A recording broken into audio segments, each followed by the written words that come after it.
ସାଙ୍ଗମାନେ, ମୁଁ ଆଜି ଦହି ମାଛର ଏକ ରେସିପି ସେୟାର କରିବାକୁ ଯାଉଛି। ଆମର ଓଡ଼ିଆ ଘରେ ସାଧାରଣତଃ ଦହି ମାଛକୁ ଶୁଭ ବୋଲି ମନାଯାଏ। ଦେଖନ୍ତୁ, ଏଠାରେ ମୁଁ 4 ପିସ୍ ମାଛ ନେଇଛି ଏବଂ ମାଛ ଗୁଡ଼ିକୁ ମୁଁ ଲୁଣ ହଳଦୀ ଭଲସେ ଗୋଳି ଏଠାରେ ରଖିଦେଇଛି। ବର୍ତ୍ତମାନ ଆମେ କଡ଼େଇ ଗରମ କରିବା। ମୁଁ ଏଠାରେ କଡ଼େଇ ଗରମ କରି ଅଲରେଡ଼ି ତେଲ ପକାଇ ନେଇଛି। ତେଲ ଗରମ ହେଇଗଲା ପରେ ଆମେ ମାଛ ଗୁଡ଼ିକୁ ଏଥିରେ ଫ୍ରାଏ କରିବା। ଧ୍ୟାନ ରଖିବେ, ଆମର ଦହି ମାଛରେ ମାଛ ଗୁଡ଼ିକ ଆମେ ହାଲକା ଫ୍ରାଏ କରିବା, ଯେପରି ଡିପ୍ ଫ୍ରାଏ ନ ହୁଏ।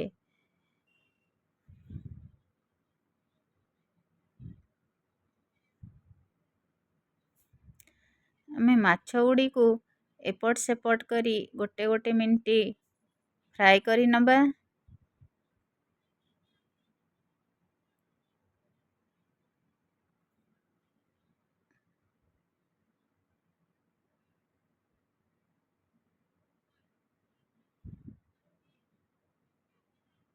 ବର୍ତ୍ତମାନ ଆମର ମାଛ ହାଲକା ଫ୍ରାଏ ହେଇଗଲା।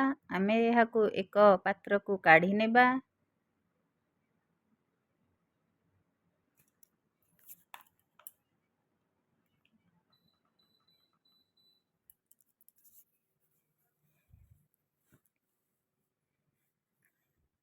ଏହାପରେ ଆମେ ମସଲା ପ୍ରସ୍ତୁତ କରିବା। ମୁଁ ଏଠି ଏକ ବାଉଲରେ 1 ଚାମଚ ସୋରିଷ ଏବଂ ହାଫ୍ ସ୍ପୁନ୍ ଜିରା, 3ଟି କଞ୍ଚା ଲଙ୍କା ଏବଂ 1 ଶୁଖିଲା ଲଙ୍କା ମୁଁ ନେଇଛି। ଆପଣ ଆପଣଙ୍କର ହିସାବରେ ଆପଣ ଲଙ୍କା ନେଇପାରିବେ। ଆପଣଙ୍କୁ ଯଦି ଅଧିକ ସ୍ପାଇସି ପସନ୍ଦ, ଅଧିକ ଲଙ୍କା ପସନ୍ଦ, ଆପଣ ସେଇ ଅନୁସାରେ ନେବେ।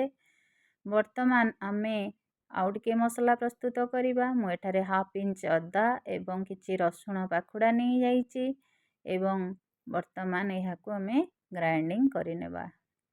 ବର୍ତ୍ତମାନ କଡ଼େଇରେ ତେଲ ଗରମ ହେଇଗଲା ପରେ କିଛି ଜିରାକୁ ଫୁଟେଇ ନେବା।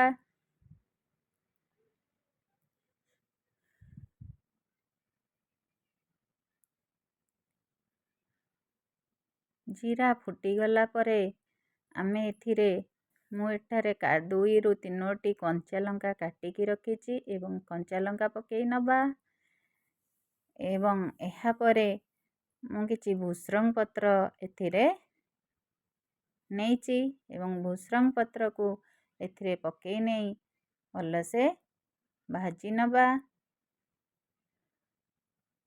ତେଣୁ ଭୃସଙ୍ଗ ପତ୍ର ଏଥିରେ ଆଡ଼୍ କଲେ ଏହାର ଫ୍ଲେଭର୍ ଟିକେ ଅଲଗା। ତେଣୁକରି ଆମେ ବର୍ତ୍ତମାନ ଆମର ଭୃସଙ୍ଗ ପତ୍ର ଭାଜି ହେଇଗଲା ପରେ ମୁଁ ଏଠାରେ ଗୋଟିଏ ପିଆଜକୁ କାଟି ନେଇଯାଇଛି, ବଡ଼ ପିଆଜକୁ। ବର୍ତ୍ତମାନ ଆମେ ପିଆଜ ପକାଇ ନେଇ ଏହାକୁ ତେଲରେ ଫ୍ରାଏ କରିବା। ଆପଣ ଚାହିଁଲେ ପିଆଜ ଗ୍ରାଇଣ୍ଡିଙ୍ଗ କରି ନେଇପାରିବେ, କିନ୍ତୁ ମୁଁ କଟା ପିଆଜ ନେଇଛି, କାରଣ ମୋତେ ଗ୍ରାଇଣ୍ଡିଙ୍ଗ ହେଲେ ପିଆଜ ବହୁତ ସମୟ କଷିବାକୁ ପଡ଼େ, କାରଣ ତାର ପିଆଜର ସ୍ମେଲ୍ଟା ଏତେ ଶୀଘ୍ର ଯାଏନି। ସେଥିଲାଗି ମୁଁ ପ୍ରିଫର୍ କରେ କଟା ପିଆଜ। ଏବଂ ଏଥିରେ ଆମେ ହାଫ୍ ସ୍ପୁନ୍ ଲୁଣ ପକାଇ ନେବା। ଦେଖନ୍ତୁ, ଲୁଣ ଭଲସେ ହେଇଗଲା। ଲୁଣ ପକାଇ ନେଲା ପରେ ଆମର ପିଆଜଟି ନରମ ହେଇ ଆସେ ଏବଂ ଜଲ୍ଦି ଫ୍ରାଏ ହେଇଯାଏ।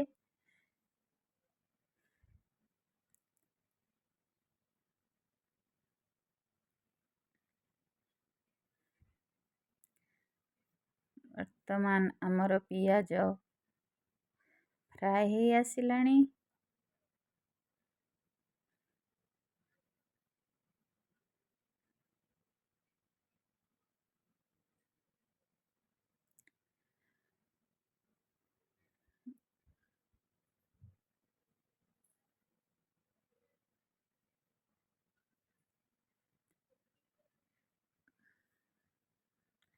ଆମେ ଏଥିରେ ବର୍ତ୍ତମାନ ଅଦା ରସୁଣକୁ ଗ୍ରାଇଣ୍ଡିଙ୍ଗ କରିଥିବା ପେଷ୍ଟକୁ ଏଥିରେ ପକାଇବା। କାରଣ ମୁଁ ଯେହେତୁ ଏଠାରେ 4 ପିସ୍ ମାଛ ନେଇଛି, ସେହି ଅନୁସାରେ ମୁଁ ଅଳ୍ପ ମସଲା ଦେଇଛି।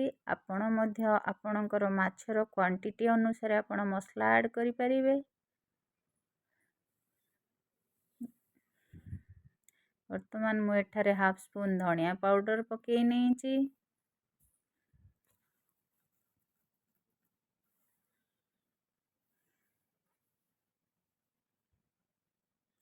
ଏବଂ ହାଫ୍ ସ୍ପୁନ୍ ହଳଦୀ ଗୁଣ୍ଡ ପକାଇ ନେଇ ମସଲାକୁ ଭଲସେ ଫ୍ରାଏ କରି ନେଇଛି ବା କଷି ନେଇଛି।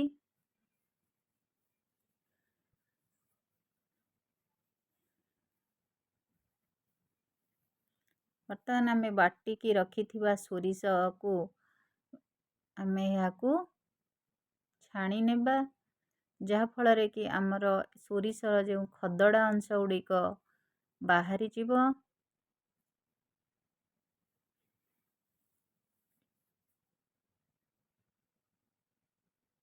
ଏପଟେ ଆମର ମସଲା କଷି ହେଇଗଲା ପରେ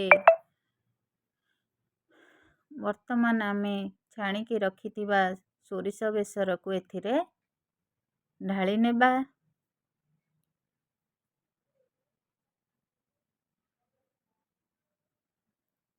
ମନେ ରଖିବେ, ସୋରିଷ ବେସରକୁ ବେଶୀ ସମୟ ଫ୍ରାଏ କରିବେନି। ହାର୍ଡ଼ଲି 2 ରୁ 3 ମିନିଟ୍ 2 ମିନିଟ୍ ଏହାକୁ ଫ୍ରାଏ କରି ନେବା। ବର୍ତ୍ତମାନ ମୁଁ ହାଫ୍ କପ୍ ଦହିକୁ ଭଲସେ ଫେଣ୍ଟି ଦେଇଛି।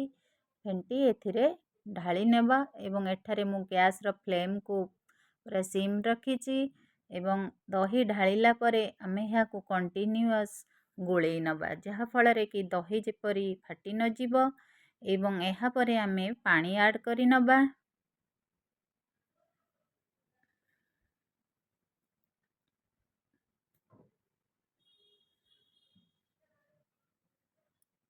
ବର୍ତ୍ତମାନ ଆମେ ଏଇ ଗ୍ରେଭିକୁ ଫୁଟିବାକୁ ଦେବା। ଗ୍ରେଭି ଫୁଟିଗଲା ପରେ ଆମେ ଏଥିରେ ଭଜା ହୋଇ ରଖିଥିବା ମାଛକୁ ପକାଇ ନେବା ଏବଂ କିଛି ସମୟ ପାଇଁ ଏଥିରେ ଫୁଟିବାକୁ ଦେବା। ଦେଖନ୍ତୁ 5 ରୁ 7 ମିନିଟ୍ ଫୁଟିବାକୁ ଦେବା। ବର୍ତ୍ତମାନ ଆମର ଦହି ମାଛ ପ୍ରସ୍ତୁତ ହୋଇଗଲା। ବର୍ତ୍ତମାନ ଆମେ ଏହାକୁ ଏକ ପ୍ଲେଟ୍ରେ କାଢ଼ି ନେବା। ଦେଖନ୍ତୁ କେତେ ଗ୍ରେଭି କେତେ ଭଲ ବନିଛି। ଆପଣ ଥରେ ଏହି ଉପାୟରେ ଦହି ମାଛ ବନାନ୍ତୁ ଏବଂ କମେଣ୍ଟ କରି ବତାନ୍ତୁ କେମିତି ହୋଇଛି।